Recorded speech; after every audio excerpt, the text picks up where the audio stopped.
A ver, Carmen, cuando termina la entrevista ya con él, cuando ya están en la sesión fotográfica, él no te hace ningún comentario de me pasé, cómo me sintió, nada, no viste ningún remordimiento, ninguna situación de que dijera me sentí incómodo al final porque creo que hablé de más o alguna situación de esas, ninguna. No, en ningún momento. Ningún mensaje posterior telefónicamente por parte de su agente o por sus gentes cercanas, así, oye Carmen, fíjate que ya vimos esto. Eso es muy importante lo que dices.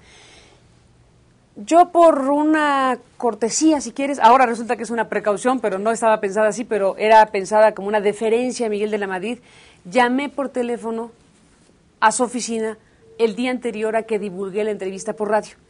Me parecía que era importante que él supiera que iba a divulgar por anticipado en radio lo que me había dicho para un proyecto editorial. Yo creo que no hay falta ética en esta decisión que he tomado, el interés periodístico es evidente, que justifica precisamente adelantar la publicación de algo que tenía un propósito y tiene un propósito editorial frente a lo que estamos hablando. Entonces, yo, pensando en que de todas maneras tenía que tener esa cortesía o deferencia, le llamé a su asistente, a la misma asistente que he mencionado, para que le comentara que había decidido adelantarlo por estas razones, por la importancia de la entrevista y por las declaraciones que queríamos rescatar para la radio. Ella me dijo que se lo comunicaría y es muy difícil pensar que alguien que está con De la Madrid desde hace décadas no le haya comunicado un asunto de esa naturaleza. Me pidió incluso la frecuencia del programa para poder estar al pendiente de lo que se transmitiría. Tuvo demasiadas horas de que se dio esta llamada mía hacia su asistente a que se divulgó como para que si hubiera habido lo que hoy se alega, preocupaciones sobre su claridad mental, preocupaciones sobre su articulación, hubieran hablado y dicho, primero, no estamos de acuerdo en que se divulgue en radio lo que se hizo para un libro, no lo hicieron, o segundo, que dijeran en ese trayecto, en ese tramo de horas, lo que después dijeron en el comunicado de la tarde. Hay una parte importante. Así como tú hablas de los 8, 10 o 12 horas anteriores a que te comunicaste esa decisión, también hay un periodo refractario de que escuchan la entrevista y reaccionan con la carta. No fue una reacción de una carta media hora después de la entrevista o una hora después de la entrevista. Fueron varias horas. Fueron 8 horas. Correcto. Después. ¿Qué pasó en esas 8 horas? En esas 8 horas es la cuestión que se está ahorita reconstruyendo periodísticamente. Correcto. Porque fue evidente que hubo presiones desde Londres, del principal afectado, que es Carlos Salinas de Gortari, para que la parte del PRI que sostiene a Miguel de la Madrid hiciera que Miguel de la Madrid se retractara de esa manera. ¿Cómo te llega esa retractación? ¿Quién te llama y qué te dicen y qué te piden que hagas con ella? Pues mira, la retractación, el primero que me la dijo fue mi muy querido Porfirio Patiño de Univisión, que me llamó por teléfono y me dice, ¿ya viste la carta?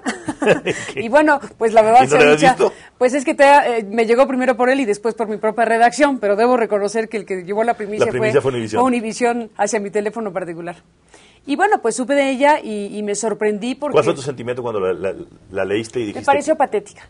Me pareció patética porque lo único que demuestra es cómo un aparato, efectivamente, de poder, que está vivo y vigente en México, fue capaz de hacer que un hombre que fue presidente de México, que tuvo la decisión de decir lo que dijo, se retractara.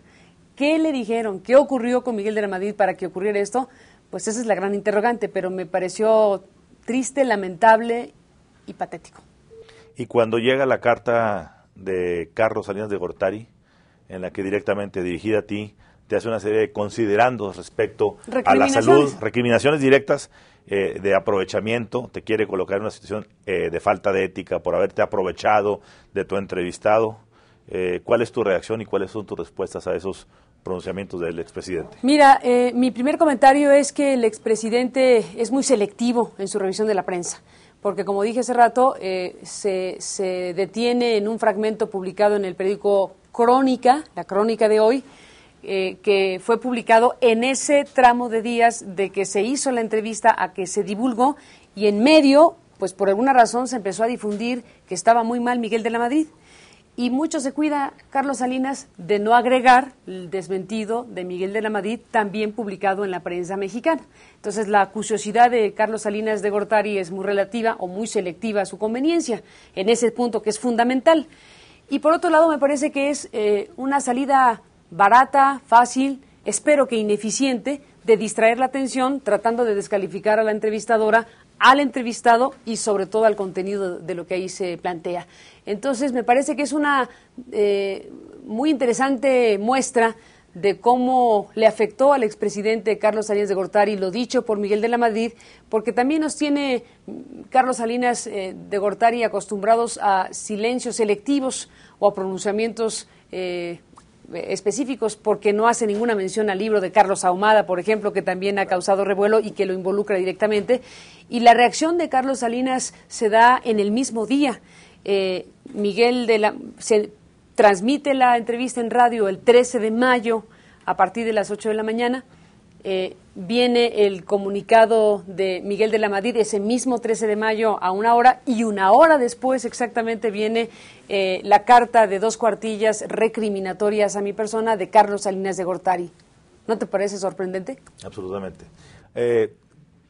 ¿Has tenido algún tipo de presión adicional, algún tipo de gente que te haya querido decir, oye, hay que hacer esto, vamos a hacer esto otro, vamos a alguna presión típica en esos casos en los que todo el mundo está sujeto a esas presiones políticas, mediáticas, etcétera? Mira, yo lo que te diría es que en este momento estoy en el ejercicio de mi libertad, como lo trato de hacer todos los días y todo el tiempo, y que si hay o no algún mensaje de esa naturaleza, yo estoy muy clara en mi posición de periodista, estoy muy clara respecto a lo que significaba hacerle una entrevista a Miguel de la Madrid en el contexto que acabo de describir.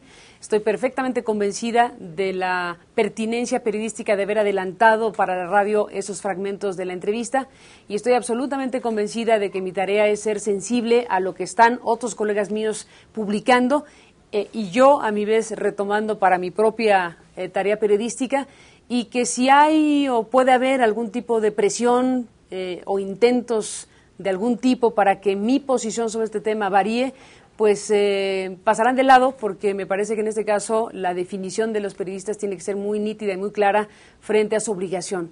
Y la obligación nuestra es tan sencilla como informarle a la gente lo que le debe importar a la gente, no omitir ni soslayar asuntos de interés nacional, como puede ser que un expresidente de la República hable como habla Miguel de la Madrid de su sucesor. Lo que nunca habíamos visto ni oído en voz de un expresidente sobre otro expresidente, lo escuchamos en voz de Miguel de la Madrid. No quiero dejar la entrevista sin preguntarte, aunque no nos vendas los detalles, ¿qué otros temas tocaron en esa entrevista? Hoy transmití un fragmento sobre la quina, que me parece que el contenido es muy interesante. Habla, ¿En la que dice? En la que dice básicamente que bueno, se hizo enemigo de la quina Miguel de la Madrid, y básicamente que el quinazo pues prácticamente fue una cuestión transeccional, porque él empezó a debilitar a la quina y quien dio la puntilla para acabarlo fue Carlos Salinas de Gortari. Si tú oyes esa entrevista, puedes oír a un Miguel de la Madrid perfectamente articulado, con detalle, con todos los elementos de información suficientes, con todos los datos, fechas, nombres y apellidos necesarios para saber que estábamos y estamos frente a un hombre lúcido, cabal, que quería decir lo que dijo y que después se retractó o lo hicieron retractarse. ¿Podremos esperar cuando salga el libro que haya más reacciones como esta? Tal vez. Gracias, Carmen. A ti, como siempre, Ramón Alberto. Un abrazo. Una admiración. Gracias.